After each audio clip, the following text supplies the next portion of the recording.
For some reason, my last video got cut off about a minute and a half before I finished.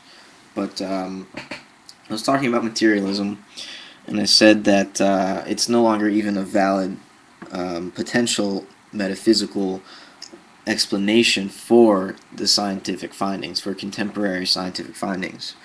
Um, and I'm thinking of especially complexity theory or chaos theory.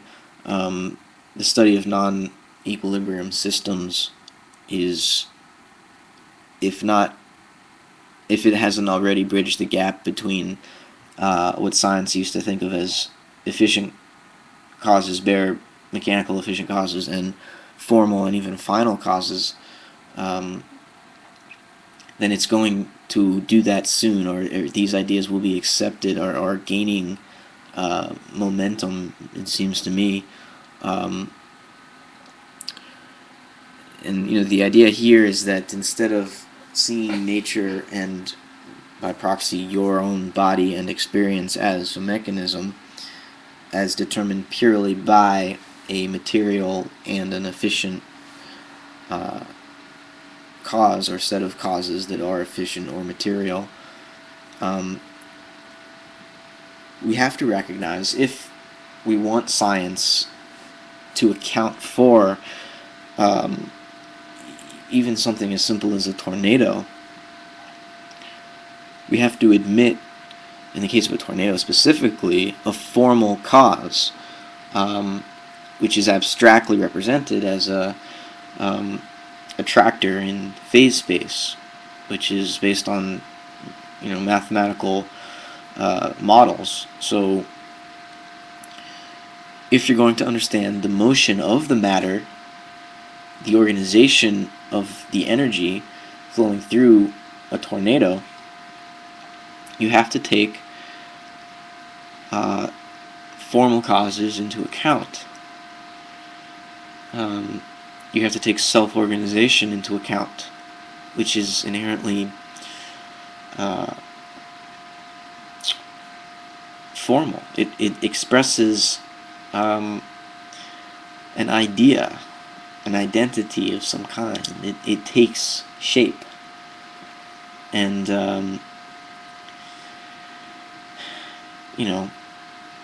I would think that once we've established that that's true, if we're going to account for life, which is a kind of structure like a tornado, it's a dissipative system that it's a thermodynamically open system that energy is constantly flowing through, but life is autopoietic. So not only is energy flowing through it, but it is composed of many components which continually act to construct one another and themselves as a system, as a whole membrane-bound system. And in doing this, in bringing forth themselves in self-producing, organisms gain a final cause, because there is something it is like to be them, to be that living process of self-production. And because there's something it's like to be it, there's a reason for being.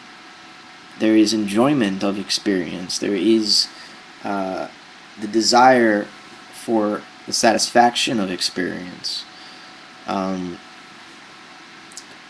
you can't get rid of these things if you want to understand human experience scientifically. If you want your science at least not to be in direct contradiction and opposition to experience, you need to admit final causes as part of nature. If you don't, then human beings aren't part of nature. It is basically what it amounts to you saying, because as I've been trying to describe about materialism, when I've been talking in the context of Daniel Dennett, it seems incoherent to me, because we're saying, oh yeah, the human world can go on just as it did before, even though we now know that it's the truth about nature, including our bodies and our consciousness, of course, that it's mechanically caused and entirely determined. So how do you hold those two views simultaneously without being schizophrenic? I'm serious, because for me, I don't see any sharp division between my life among other human beings and my life among what we call nature, which is really, my own body, the food that I eat, the air that I breathe, the water that I drink, the environment that I am in, the animals that I live amongst, the plants, and etc., the microorganisms inside my body and all around me. That it's all a continuum. The human world, the world of other living creatures, the material world, the whole cosmos, the stars in the sky, it's all the same reality for me. I can't draw a line between the two and say that what holds for this doesn't hold for that. My interaction with, that my interaction with people could be free, or that I could assume that I were free, when the scientific part of my mind knows that it's a complete lie, and I'm lying to myself. I'm tricking myself into thinking that human responsibility, human freedom, human creativity were possible. I'm just telling myself a nice story that is completely false. I would feel more comfortable and understand better what Bennett is saying if he would just say, yeah, there's no free will, we can't be human beings. I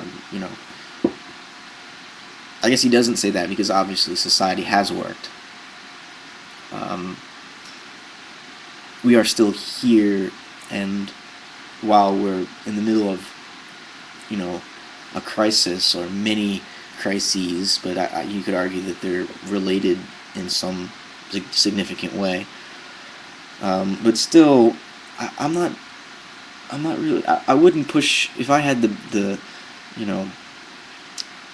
button that Inventam has imagined, which if I had pressed it 4.5 billion years ago, life never would have emerged. The whole planet would have been blown to smithereens. I wouldn't push the button. I think it's been worth it. I think there's something important going on this planet. I think it has cosmic significance. And the sooner we recognize that, the sooner we can go about healing the deep wound that we have opened up within society, within the biosphere. We can heal these wounds if we recognize that, very simply, as I've been arguing, that the ancient civilizations, specifically Greece, recognized that there are 4 types of causes, and they all play a role in what we call the activity of nature, the ongoing becoming of the natural world. The Greeks necessarily recognized the becoming aspect of it. They were more obsessed by being. But now that we've understood evolution and deep time, we know how old this planet is. We know its position in the solar system, which, to be fair, some Greeks knew as well. The Pythagoreans. But the idea that there are purposes in nature, as well as atoms. There are atoms, and they play a role in how reality unfolds, but they don't determine it. And Aristotle, when he formulated these 4 causes, the material, the efficient, the formal, and the final, was pointing out something very important, something very significant that we in our modern age have lost sight of with our reductionism and materialism. And it's turned our society into something rather decadent, rather self-destructive, and rather environmentally irresponsible, ecologically irresponsible. So if we change